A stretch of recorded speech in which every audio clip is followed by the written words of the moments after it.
Hello everyone, how are you? This is Dr. Chavigar. Welcome to my channel. I am from Krishna Institute of Law. It is situated in Ghaziabad and it is Law College. आज मैं आपको बताऊंगी sociology का एक topic है community. तो आज हम डिस्कस करेंगे कि कम्युनिटी का मीनिंग क्या है, कम्युनिटी के विशेषताएं या कैरेक्टरिस्टिक्स क्या होती हैं और कम्युनिटी कितने टाइप की होती है। सबसे पहले हम देखेंगे कम्युनिटी का मीनिंग क्या होता है। देखिए, अगर फॉर एग्जांपल आप देखिए कि अगर आपके पापा की ट्रांसफरेबल जॉब है तो पापा एक जगह रहते हैं, फिर जब वो दूसरी जगह ट्रांसफ़र होके जाते हैं तो आप जो है सबको बड़ा ही बुरा सा फील होता है, क्योंकि आपको पता है कि आपकी करंट के जो साथ के लोग हैं उनका साथ छूट जाएगा, आपको दूसरी जगह जाना पड़ेगा, फिर वहाँ से भी वैसे ही रिलेशन इस्टेब्लिश करने पड़ेंगे और आपका शुरू में मन भी नहीं लगेगा। तो इससे पता चलता है कि आप जिस कम्युनिटी में रहते हो उससे आपकी एक जो है बहुत अच्छी बॉन्डिंग हो जाती है।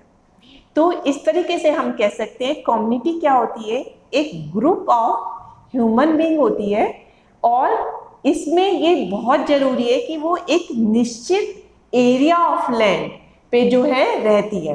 अगर एक जना तो गाजियाबाद में रहता है, दूसरा जना जो है बॉम्बे में रहता है और दोनों में बहुत ज़्यादा बॉन्डिंग है, तो उसको हम कम्युनिटी नहीं कहेंगे। कम्युनिटी वही कहेंगे जब वो एक सर्टेन एरिया है जो बिल्कुल एक साथ ही है, उस लैंड में अगर ग्रुप ऑफ पीपल रहते हैं और उनमें आपस में टीम स्पिरिट होती है, मीन्स सहयोग की भावना होती है, तो उसको हम बोलते हैं कम्युनिटी। तो कम्युनिटी की डेफिनेशन में तीन चीज़ें बहुत ज़रूरी हैं। एक तो ग्रुप ऑफ पीपल होना चाहिए और वो एक सर्टेन एरिया में रहने चाहिए, उस जिस एरिया में वो रहते हैं वो बिल्कुल सर्टेन होना चाहिए। ये नहीं कि आपको पता ही नहीं कि आपका एरिया कितना है कम्युनिटी का, और उनमें आपस में सहयोग की फीलिंग होनी चाहिए। तो ये जो कम्युनिटी वर्ड है, तो आप देखिए ये दो वर्ड से मिलकर बना है, एक तो कॉम, दूसरा है आपका म्यूनिस। तो कॉम का मतलब है एक साथ, टुगेदर, और म्यूनिस का मतलब है कि सेवा करना। तो इससे क्या पता चलता है कि अगर हम कहीं पर एक साथ आपस में एक दूसरे की हेल्प करते हैं या एक दूसरे की सेवा करते हैं तो उस निश्चित भूभाग पे रहने वाले लोगों को हम कम्युनिटी बोलते हैं। तो जैसे आपने भी देखा होगा, हम पहले मोहल्ला वर्ड यूज़ करते थे कि हमारे मोहल्ले में तो इतने लोग रहते हैं, तो एक तरीके से वो एक निश्चित आपकी लैंड का एरिया हो गया जहाँ लोग रहते थे, और मोहल्ले में आपस में बहुत ही ज़्यादा टीम स्पिरिट होती थी। सब एक दूसरे के दुख में दुखी होते थे और एक दूसरे के सुख में सुखी होते थे। तो वो जो मोहल्ला होते हैं एक तरीके से वही आपकी कम्युनिटी कहलाते हैं। अब आपके देखिए, आपसे पूछ लिया जाता है कि जो कम्युनिटी होती है, जो समुदाय होता है आपकी, उसकी क्या क्या, यहाँ समिति वर्ड लिखा है कम्युनिटी पे, तो कम्युनिटी समिति नहीं समुदाय होता है। तो समुदाय की क्या क्या कैरेक्टरिस्टिक्स होती हैं, तो सबसे पहले तो कैरेक्टरिस्टिक है इसका टेरिटोरियल कैरेक्टर। इसका मतलब स्थानीय क्षेत्र जहाँ आप रहते हो वो एक निश्चित सर्टेन एरिया ऑफ लैंड होना चाहिए। जैसे मैंने एग्जाम्पल दिया कि आप गाजियाबाद में शास्त्री नगर रहते हो, तो ये नहीं शास्त्री नगर के लोग भी उसमें हैं और गोविंदपुरम के लोग भी उसमें आ रहे हैं, क्योंकि वो तो बीच में तो और भी बहुत सारी चीज़ें पड़ती हैं। तो आप जब एक निश्चित fix area of land community के लिए बहुत ज़रूरी होना चाहिए, तो जिसे आप वहाँ का टेरिटोरियल आपको फीलिंग आती है। नेक्स्ट है आपका home instinct of special attachment. इस मीन्स है, हिंदी में इसे बोलते हैं सामाजिक पूर्णता। लोगों में जो है सामाजिक पूर्णता की फीलिंग होनी चाहिए, सबको लगना चाहिए हम इस कम्युनिटी में रहते हैं तो हमारी जो है समस्त सोसाइटी से रिलेटेड सारी की सारी चीज़ों को जो है हम पूरा कर पा रहे हैं।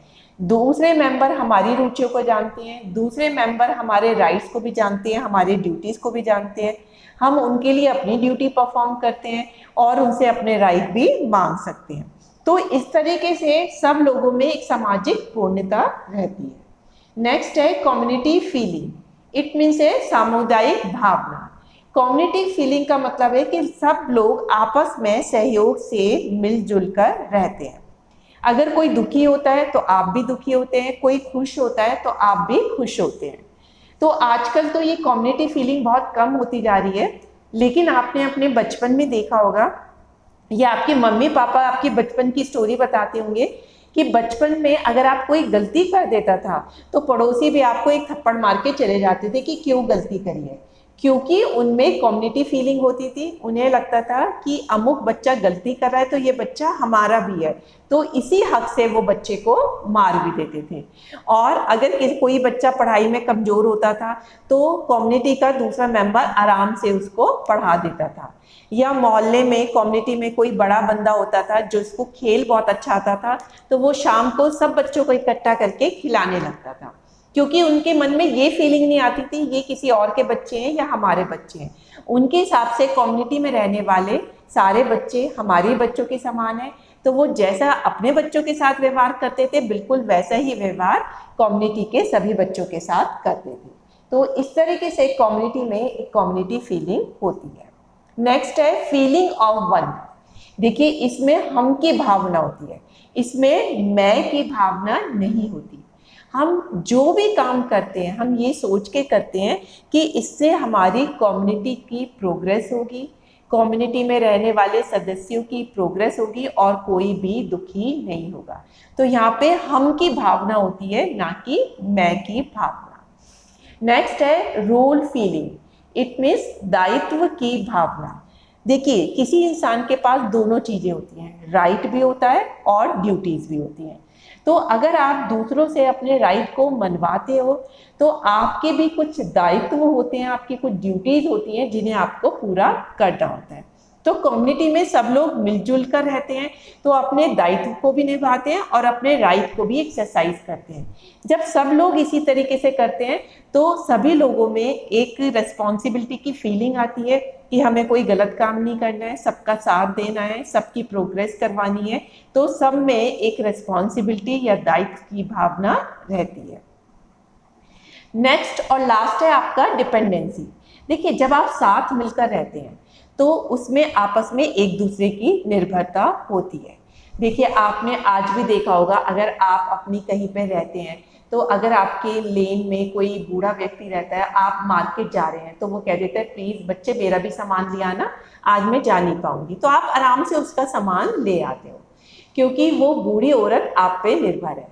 और कभी कभी आपका कुछ खाने का मन करता है तो अगर आप उनसे रिक्वेस्ट करोगे कि आज आप हमारे लिए ये खाना बना दो तो वो बड़ी खुशी खुशी आपके लिए खाना बनाएंगी।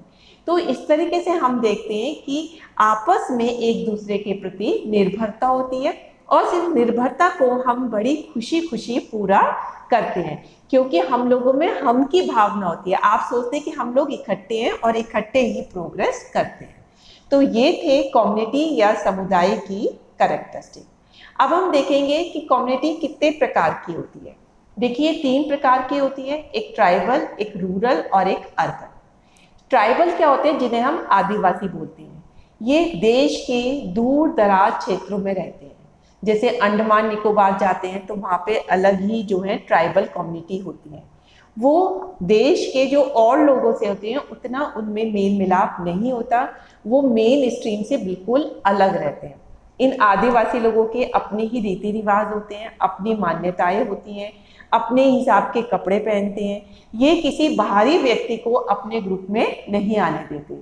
तो इन आदिवासी कम्युनिटी का इतना विकास भी नहीं हो पाया है क्योंकि वहाँ पे जो है जितने भी साइंस के इन्वेंशन हुए हैं वो उन इन्वेंशन को अपनाते ही नहीं है। वो आज भी बिल्कुल प्राचीन काल जैसा ही जीवन जीते हैं। अब आती है आपकी रूरल कम्युनिटी। देखिए रूरल कम्युनिटी क्या होती है? जो आपके गांव में रहने वाले लोगों के समुदाय होते हैं उसे हम रूरल कम्युनिटी कहते हैं। जो ग्रामीण समुदाय होते हैं यहाँ के लोग बहुत ही सरल और सादा जीवन जो है व्यतीत करते हैं।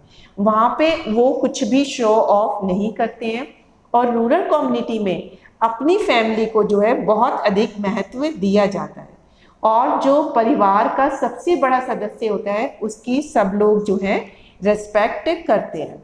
और यहाँ के लोग रिलीजियस काफ़ी होते हैं, धर्म को ज़्यादा मानते हैं और ये मतलब प्रकृति के, नेचर के काफ़ी करीब होते हैं और इनका मुख्य व्यवसाय जो होता है एग्रीकल्चर होता है।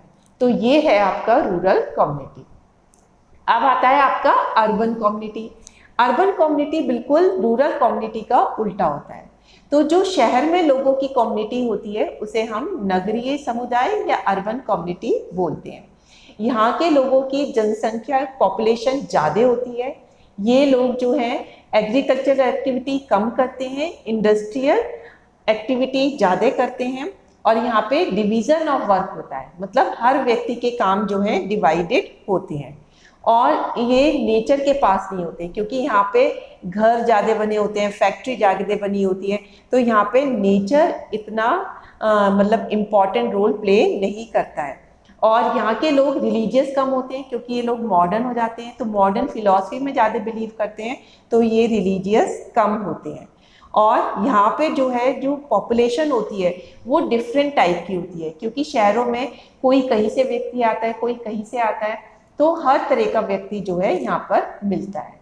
तो ये थी आपकी टाइप्स ऑफ कम्युनिटी। तो आपको बिल्कुल अच्छी तरीके से समझ में आ गया होगा कि कम्युनिटी किसे कहते हैं, कम्युनिटी की कैरेक्टरिस्टिक्स क्या होते हैं और कम्युनिटी कितने तरह की होती है। तो इस तरीके से आपका ये जो कम्युनिटी वाला टॉपिक है ये बिल्कुल कंप्लीट हो जाता है। आई होप कि आपको लेक्चर बिल्कुल अच्छे से समझ में आ गया। आप इसे 2 बार आराम से देखें तो आप इसके जो पॉइंट्स हैं उनको भी आराम से याद कर लेंगे। So that's all for today lecture. Thank you very much.